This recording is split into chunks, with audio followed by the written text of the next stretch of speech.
Ya, jadi saya sekarang sudah berada di bekas ya, bekas gedung yang dulu disebut sebagai Insert Language Center atau disebut sebagai Insert UTS, yang sekarang sudah menjadi, kalau tulisan ada di situ adalah 187 Thomas Street, atau bahkan di sini ini 187 Thomas Street Auditorium ya.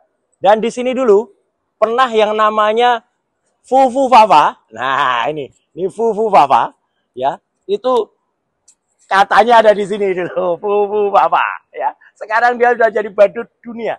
Nah, ini badut media ya gitu. Jadi saya khusus menggunakan kaos ini untuk mengenang apakah dulu memang ada seorang yang mengambil pendidikan di sini. Dan katanya hanya 6 bulan. Dan tidak main-main ya. Kita abadikan dengan peralatan profesional ya, untuk kemudian nanti secara detail ya kita pastikan dan kita cocokkan dengan orang yang bisa menceritakan apakah benar dulu ini gedungnya. Jadi terima kasih rakyat Indonesia yang sudah membersamai dengan doa dan saya sudah sampai sini. Nah, sekarang ini ada bersama kita ini Pak Iksan. Nah, ini luar biasa. Beliau nih. Nah, Pak Iksan ini. Iya. Selamat siang Indonesia. Betul. Saya sekarang bersama Mas Roy Suryo. Pak Iksan dulu pernah ngantar orang kayak gini nih? Pernah ngantar orang semirip itu. Semirip ini. Mirip gambar itu ya. Kalau nama dulu namanya nggak bukan Fufu Papa. Bukan Fufu Papa dulu. Dulu namanya Gibran. Iya. Tapi pernah dia pakai Fufu Papa. Nah, tapi kita tidak turun dari mobil. Dari pinggir jalan dia foto dan terus kita menuju Queen Victoria Building. Jadi ini adalah napak tilas ya Pak Iksan ya.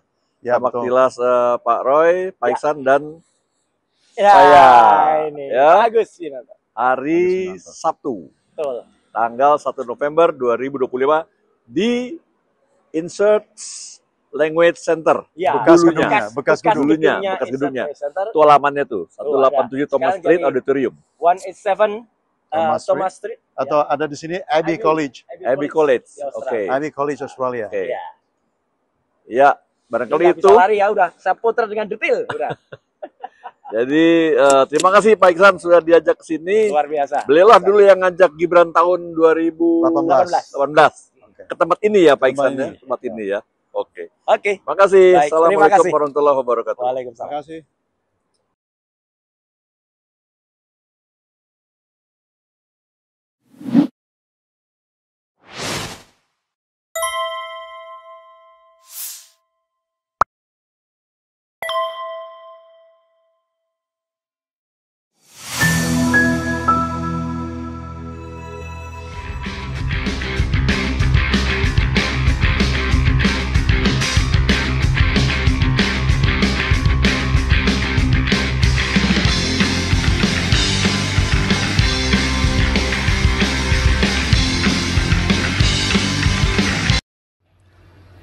Assalamualaikum warahmatullahi wabarakatuh.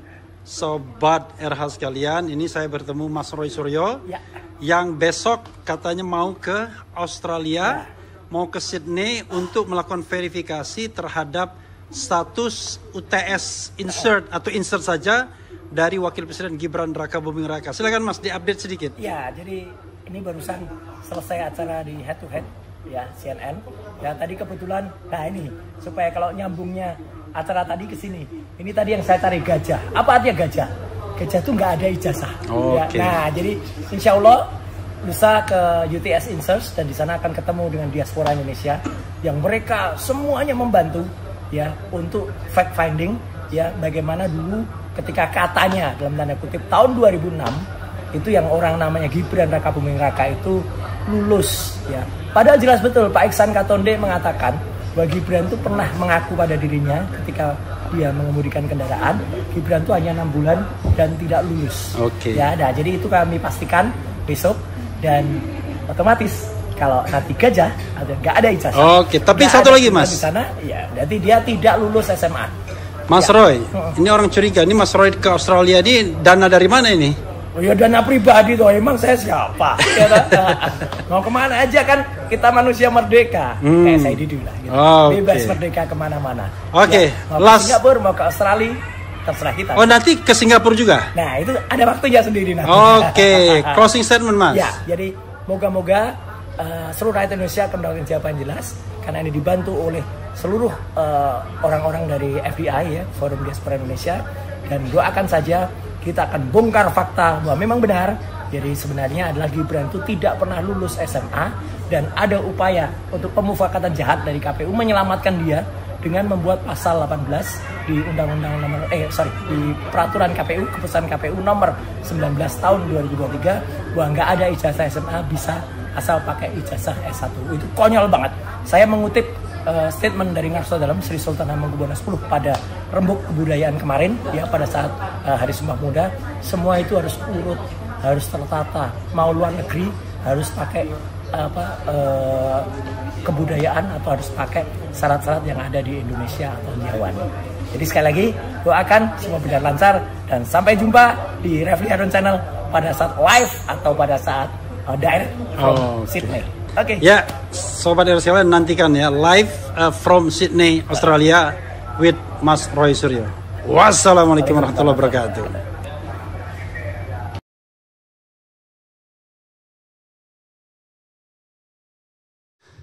Assalamualaikum warahmatullahi wabarakatuh. Sobat RH sekalian, jumpa lagi kita di channel yang keren ini. Keren, cadas. Ya, sobat semuanya, semalam ya di CNN saya bertemu Roy Suryo ya. Dan kemudian Roy Suryo mengatakan dia akan ke Sydney, Australia, mengunjungi UTS, dan saya juga tadi ditelepon oleh seorang warga negara Indonesia yang saya sering berkomunikasi dengannya melalui WA dan juga sering memberikan komen di sini ya, namanya Adre ya. Adre ya Pak ya.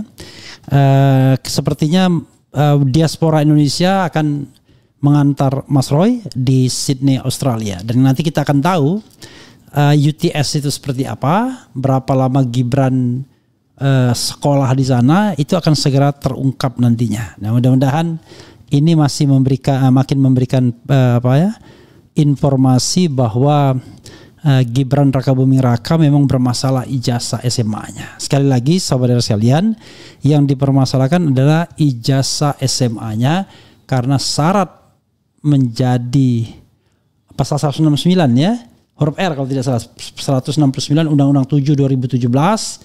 Kalau hurufnya lupa saya, R mungkin, coba cek sama-sama. Itu syarat untuk menjadi wakil presiden atau presiden minimal setara SMA.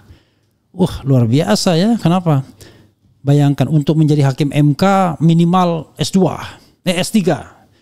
Untuk menjadi anggota KPU minimal sarjana. Tapi untuk menjadi presiden dan wakil presiden cukup SMA saja. Itu pun diduga Gibran tidak memenuhinya. Kenapa tidak memenuhinya? Karena riwayat pendidikan Gibran ini meragukan. Jadi tadi dikatakan dia tamat SMP. Coba nanti ditampilkan data KPU dan data Setnek. Nah, yang menjadi sorotan adalah di UTS-nya ya, di University Technology of Sydney, yang konon dia memiliki program semacam preparation ya, persiapan of foundation begitu, untuk kemudian bisa masuk ke universitas tersebut. Tetapi secara faktual Gibran tidak masuk UTS. Dia tiba-tiba ke MDIS Singapura. Jadi Singapura, Australia, balik lagi. Nah, yang jadi masalah adalah, coba kita lihat nih ya, dua ini ya. Ini data dari Kementerian Sekretariat Negara. Sebelah kiri. Sebelah kanan itu data dari KPU. Coba lihat UTS-nya.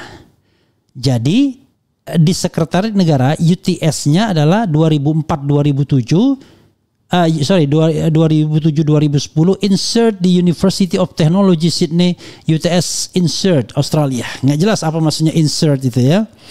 Tetapi kemudian di dokumen KPU itu bukan 2007-2010 tetapi 2004-2007 UTS insert Sydney dan disetarakan SMA. Itu pun penyataan dari Dirjen Pendidikan Dasar dan Menengah pada waktu itu, sekarang kementerian ya. Padahal kita tahu bahwa tadi ada Ihsan Katonde mengatakan Gibran itu mengaku cuma 6 bulan saja di UTS, dan itu pun itu kursus saja, kursus bahasa Inggris. Jadi tidak bisa dikatakan itu adalah pendidikan yang setara kelas 12 atau kelas 3 SMA. Dan di Setnek ini ya dikesankan dalam tanda kutip ya, bahwa Gibran tamatan dari pasca sarjana ya, insert di University of Technology Sydney, kayak pendidikan apalah, karena dimasukkan di sini sebagai sebuah pendidikan nggak jelas ya. Padahal kita juga belum pernah lihat Gibran bahasa Inggris directly tanpa teks ya. Nah, UTS insert Sydney 2004-2007 di KPU setara SMA, sementara itu pendidikan seolah-olah pendidikan pasca sarjana di Sekretariat Negara. Nah, ini saja ini meragukan, ada nuansa kebohongan atau sesuatu yang ingin misleadingkan antara KPU dan Setnek. Padahal ini sumber yang harusnya kredibel. Setnek itu mestinya kredibel untuk wakil presiden, KPU kredibel untuk calon wakil presiden. Kok bisa beda? Dan konsekuensinya jelas-jelas luar biasa. Ini di kurikulum vitae-nya. Padahal faktanya apa iya dia 3 tahun di insert itu. Karena program 3 tahun itu program apa? Nggak jelas itu. Ya. Ada yang mengatakan, wah kalau Andi Ahsan mengatakan, wah itu udah diploma itu kalau 3 tahun loh. What? Kalau diploma kenapa nggak disebutkan diploma di sini? Tetap SMA, bahkan penyetaraannya SMA. Padahal kalau untuk disetarakan SMA harusnya ada raport kelas 1, kelas 2 dan kelas 3 atau kelas 9, 10, 11, 12 untuk penyetaraan. Oh berbeda di Singapura. Ya oke. Di Singapura tuh Orchid Park itu 4 tahun. Jadi SMP plus 1. Nah Gibran tiba-tiba diakui kelas 10 dan kelas 11. Padahal kelas 11 ya harusnya nggak ada. Jadi sobat RS sekalian, saya menyarankan begini. Debat seperti ini tidak akan selesai. Kenapa? Karena masing-masing pihak sudah punya standing point sendiri. Jadi apa yang dilakukan Mas Roy Suryo dengan ke Australia ini akan menjawab. Sebenarnya 2 hal yang harus dijawab. Insert itu apa? 3 ya. Insert itu apa sih? Lembaga apa? Yang kedua, apakah insert itu berada di naungan UTS dan sejak kapan? Ya. Yang ketiga, Gibran tuh ngambil apa? Dari tahun berapa sampai tahun berapa? Oke, nanti di situ baru kita ketahuan apakah setara dengan pendidikan pendidikan SMA atau tidak. Jadi begitu sobat era sekalian ya. Sekali lagi kita akan tunggu bagaimana sepak terjang Roy Suryo di sana, dan dia sudah disambut diaspora Indonesia. Oke, karena UTS itulah yang menjadi legitimacy seolah-olah Gibran tamat SMA. Padahal kalau mengandalkan OPSS, Orchid Park Secondary School, itu tidak bisa dikatakan SMA karena itu 4 tahun. Kalau mengandalkan insert, maka pertanyaannya adalah berapa lama dia ikut program insert? Karena ada yang mengatakan cuma 6 bulan saja. Oke, mudah-mudahan Mas Roy bisa menggalinya. Oke, kita bacakan komentar sobat era sekalian ya. Assalamualaikum, pantas si Suseno soan ke Solo mungkin minta uang jajan untuk susul Bang Roy CS ke Sydney. Apa sih Suneo? Assalamualaikum, waalaikumsalam warahmatullahi wabarakatuh. Kenapa Refli Harun tidak ikut ke Sydney juga untuk memvideo semua kegiatan Mas Roy menelusuri pendidikan Samsul? I have no money bro, kan butuh uang. Ya kita tidak punya uang.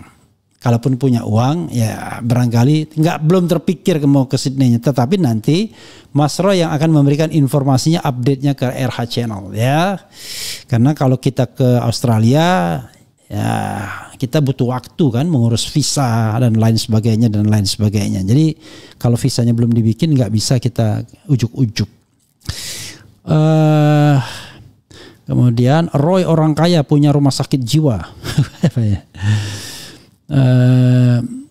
Ternyata ternak Mukidi di samping membuat gaduh, dengki juga orangnya ngiri ya. Masa nggak ngiri sampai orang yang berjuang tanpa mengharap orang lain. Bongkar terus kasus ijazah palsu. Bongkar terus Bang Refli, mereka udah berputus asa. Kayak manusia di dalam kubur yang berputus asa. Segera terbongkar semoga, insya Allah. Gibran _Fufu_Fafa nggak pantas jadi wapres, apalagi wali kota Solo jadi gerbong PK. Oke, kita nggak ngerti ya.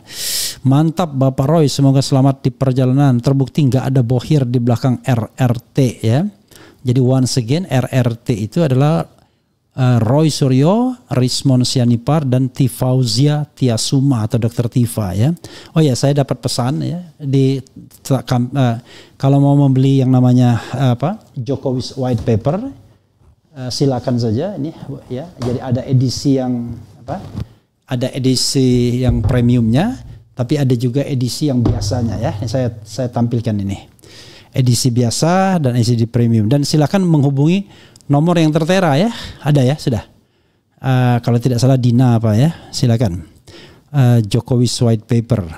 Masih ada stoknya yang saya tahu ya, mudah-mudahan begitu. Bang, ini kapan berakhirnya? Seakan-akan kita yang memperjuangkan menyelamatkan NKRI dari kekuasaan Jokowi cuma berhalusinasi. Ya namanya berjuang itu unfinished project ya. Setelah selesai satu akan menghadapi hal lainnya. Kemudian kapan insafnya ya termul itu Bang? I don't know exactly. Bagi mereka kita yang harus insaf ya. Terus usut tuntas kasus ijazah Bang. Saya warga Sukabumi terus menyemangati. RRT emang hebat, penjarakan Gibran segera, New PKI yang pro. Oke, kita nggak bicara penjara-penjara ya. Selamat sehat-sehat dan selamat Bang Roy. Jadi kita tidak bicara hukum menghukum. Kita bicara tentang bagaimana mencari kebenaran. Nah ini ya, silakan Jokowi's White Paper di Dina 085211863336 ya. Saya tampilkan ini. Barangkali lebih baik daripada ditanya-tanya melulu melalui HP pribadi yang tertera di sini, serta WA yang umum sifatnya atau pertanyaan-pertanyaan ya, silahkan saja. Begitu sobat era sekalian ya, mudah-mudahan ini bermanfaat. Dan sekali lagi nanti kita akan terhubung dengan Roy Suryo ketika dia di Australia. Tunggu ya, waiting for the update ya. Begitu saudara sekalian. Wassalamualaikum warahmatullahi wabarakatuh. Keren cadas. Ciao.